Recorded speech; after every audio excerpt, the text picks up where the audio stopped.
Welcome back to Bullshit Creepypasta Storytime, where E3 is in the air, because if you click on your subscription thingy, those are mostly the only kind of videos you're gonna see.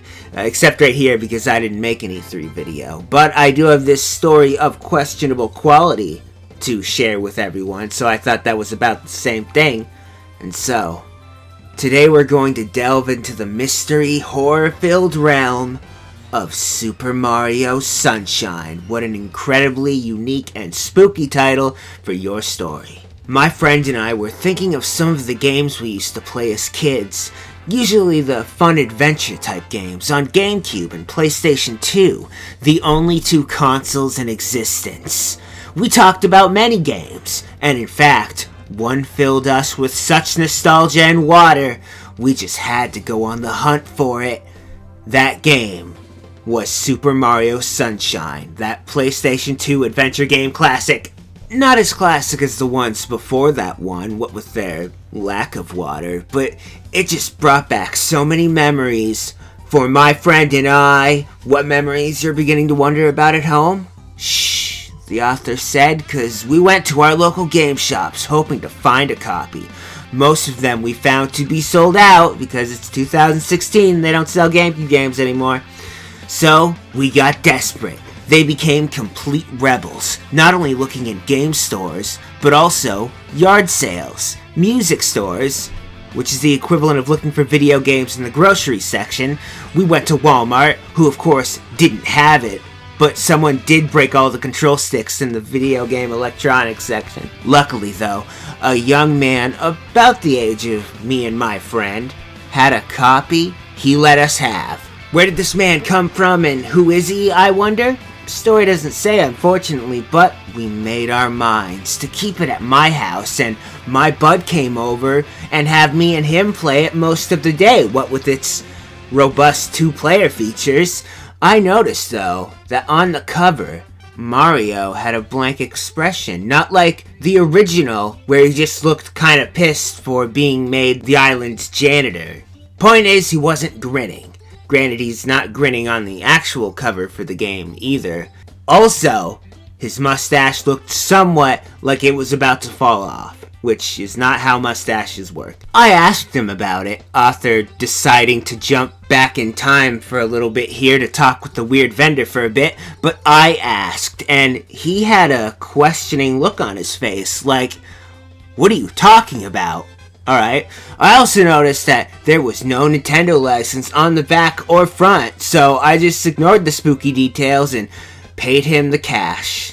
Yes, creepypasta main characters doing stupid shit to pad out the stories since forever. But with the cash paid, and drove me and my friend home to sit back and play our game. We lost a thought somewhere in that sentence, but when we got there, my friend, and in parentheses, Paul, I'll just call him by his name now. Felt the urge to protect his identity for the first 3 paragraphs, but he doesn't give a shit anymore. But Paul had to go use the bathroom, as my impatience built up to pop the disc in. It felt like ages since he's gone to the bathroom, but I didn't want to just start without him knowing. We enjoyed this game together as kids. That's really shitty logic, just so you know, but my senses got to me and I just pushed the goddamn start button. And when that didn't do anything, I decided to hit the power button instead and actually turn the console on. But button pushed and prepared for the best, dots, or at least I thought was the best. That doesn't make any sense. I noticed though that the Nintendo Presents did not come up with the text reading Super Mario Sunshine in very bold text. I was thinking I got gypped, and this was some bootleg, seeing as there was no Nintendo Presents or license anywhere to be found. The usual select your file screen came up, and I noticed that the sky was morbid and almost demonic looking. Almost, not sure. It was I don't know. The music was playing very slow, as if the soundtrack was slowed down. I think the author is a genius. All the environment noises were the same though, so I really didn't know what the issue was. Not a very helpful main character, I know. But the way you were supposed to select a file was to hit a block, like in the classic Super Mario Bros. For NES, when Mario hits a block for a coin or mushroom. He sure does, but there was only one block, and that was it. Scary. There was supposed to be 3, if I recall. At this point, Paul walked out of the bathroom. It's about time. And the expression on his face was indescribable. Good thing you put it in this story with the words.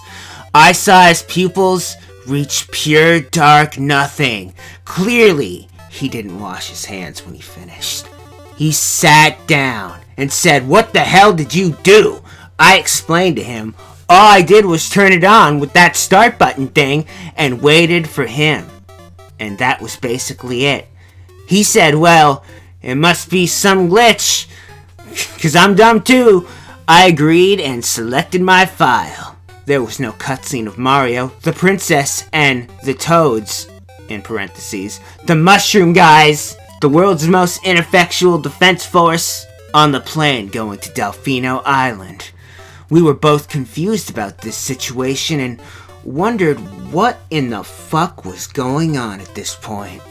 As I, the reader, am too, trying to figure out what the fuck is going on at this point. It started with Mario without FLUDD, in parentheses. Mario's water squirting device, God forbid we use a hose in this universe, but it was just Mario in some demonic-looking land. There were buildings about, you couldn't enter them, it would just give you damage if you approached the door. Still, I kept going. Though, I kept asking myself why I was doing this. Though took no time at all to actually think about the thought because I arrived at the start of what appeared to be the ocean. Except the water had turned a gruesome, red blood-like color.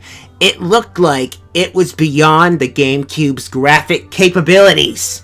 Yes, the GameCube was unable to render the color red, as it were. Learned something new every day reading Rainbow. I mean, it had complex texturing. I wasn't even sure what was going on at this point. And hey, me too, dog. Curious, I swam to the ocean floor to see what was causing the blood ocean shit. A technical term for anyone listening who's confused like me. But I saw a pinata at the bottom, laying flat on its belly. I assumed it was dead. But as I swam down to it, there was this awful loud screaming noise, in parentheses, almost loud enough to break my fucking windows and damage our ears for life. We'd never be able to write any bad stories ever again if that happened. But I rushed for the remote, hurriedly turning the volume down. The screaming and groaning stopped, but the terrifying soundtrack remained, with its slow horrorness. I swam back up to the ocean, which I was already in, and realized I was somewhere else. I don't know what the fuck is happening, but it was a little island. It was so little I couldn't say the word right, but I heard the sound of, Pianta. We're changing spellings mid-paragraph here, so that you know this is a really good story, but a child screaming. I heard cries for help, and on the shore were torn open corpses of the Noki children. I was outraged with what I was playing. I wanted to turn it off, but I couldn't, because that would make sense. I don't like this, therefore I shouldn't be seeing it, but author won't be so easily swayed by such silly things like logic. So I had to go to this island. I wanted to see what was up over there, even though I hated everything about it. I walked up on the land, and on every tree was a piñata man or woman hanging. They were all dead and or very athletic. But the music on my TV got louder and more intense. The TV volume was only at 17, and this was insanely loud. Like 19 or 20 on the Creepypasta scale. But if the volume was at 100, everything in my house would probably die. Well, we're not going to know unless you try, so keep an open mind about it. But it got louder every step I took. I asked my friend what he thought. over this very loud audio, and he said he was feeling sick to his stomach, almost about to vomit on himself. Don't go to the bathroom for it though, just sit right there and hang out with the author. So I scooted away from him with wide eyes, not looking away from my television, completely ignoring Paul and his puke mess. Unfortunately, he was gonna have to deal with that himself. But there were rapid flashes of dead, rotten bodies though. I couldn't tell if they were Americans, which is good because it'd be really weird if you could. But it looked like somewhat urban though, and somewhat far from what I could tell, whatever the fuck that means. Every picture that came up, I hit pause and observed it for quite some time. Also, pictures started showing up in the story. Author left that detail out of the story and forgot to tell us, but my friend couldn't handle the fourth picture and he threw up. All the photos were insanely vivid and clear, despite that vomit thing. Like the camera was a full HD camera, as opposed to a half or quarter HD camera. Like they did this for a laugh. Murdering kids and women, it was sickening. Paul could be dead, you know. Might want to check on him. I was walking around the island more and found myself teleported to Delfino Plaza. It looked normal. Everything was right for the first minute. I talked to the fellow citizens and they responded with the answers I remembered from the first time I played it with my expert remembering abilities. This is a PlayStation 2 game, right? I was happy though. Until I saw that face. The face on the statue in the middle of Delfino Plaza. It looked devastated, like it got news that everything it's ever known had been killed, or it was cast in a lackluster story again. I approached it and got sucked into it, 'cause reasons. It made horrifying white noise. It got so terrifying that I tried shutting the game off. Be careful, author, that's something a smart person would do. I don't want you to slip or out of your character. But faces started flashing on the screen. They were worse than they were on the island, except these faces looked familiar. They were pictures of World War II. Obviously, the author wrote this story during World War II. The pictures of Hitler, though, and his army behind him. So, is Flood a neo-Nazi and that's why he's not in this story? Where are we going with this one? There were pictures of Jesus, too. Because sure, why not? He loved Super Mario Sunshine. Except blood was pouring down his eyes and down his face, and the last frames, Jesus looked into the camera at you. Because that's pretty scary, right? The person watching this, and me I suppose, there were far more of these pictures. Pictures of old serial killer incidents, like Dahmer and Manson. Some pictures were him sitting in his cell, sulking behind the walls. This isn't a video game anymore, not named author. Where's Paul? There were pictures at the Pentagon. Why are we going to the Pentagon? But yes, the Pentagon in all its five-sided wonder. There were pictures of some abominations in some huge tube with scientists in the background holding clipboards. God, not clipboards! I was so fucking scared on that last picture. Through the dots and the clipboards. It was a picture of Paul smiling though. Nothing's more scary than Paul. But it had text under him. And it was black. And the picture faded off of him, rotting. And his flesh becoming weak to the air. Because science. What the fuck am I reading? I looked at Paul. That's not a good idea. Look away. But I saw nothing but tears came down from his eyes. He went to the bathroom. You know, he'd get along with a lot of characters from Corpse Party. They love bathrooms in that series. But off to the loo to throw up repeatedly, I called my other friend Jason to come over and look at this, because Paul was busy and I needed a sidekick. But it was on pause of Paul's rotten face. Skin was hanging off of it, and his eyes looked like they were about to explode. When Jason got there, he freaked out also. which means he'll be a lot of fucking help in this situation. Good thing you called him. In parentheses though, even though he'd never played the game, he knew Mario never had graphic violence. But why the fuck am I in this? What the fuck is going on? Paul, aka Bathroom Boy, asked as he went to go lay down, whispering that he couldn't take it anymore. Is he gonna go back to the bathroom then? But I unpaused the game, though clearly a good plan, and the game finished with the graphic picture of his face falling to bits. After it was done, it went to a short cutscene of Mario laying on just a single bed, as opposed to multiple beds, which would have been much better. Everything else was nothing though. It was just black, like space without stars. So black is what I'm getting at here. Mario got up, looked in the camera, and cried. Oh, I do that too. Whimpering over and over though, it zoomed into a picture of Princess Peach lying in a blood-filled bathtub with her throat completely unattached from her torso. Okie dokie then. She kept twitching, like she wasn't fully dead yet. Oh, a moving picture. This is the most impressive part about this whole story.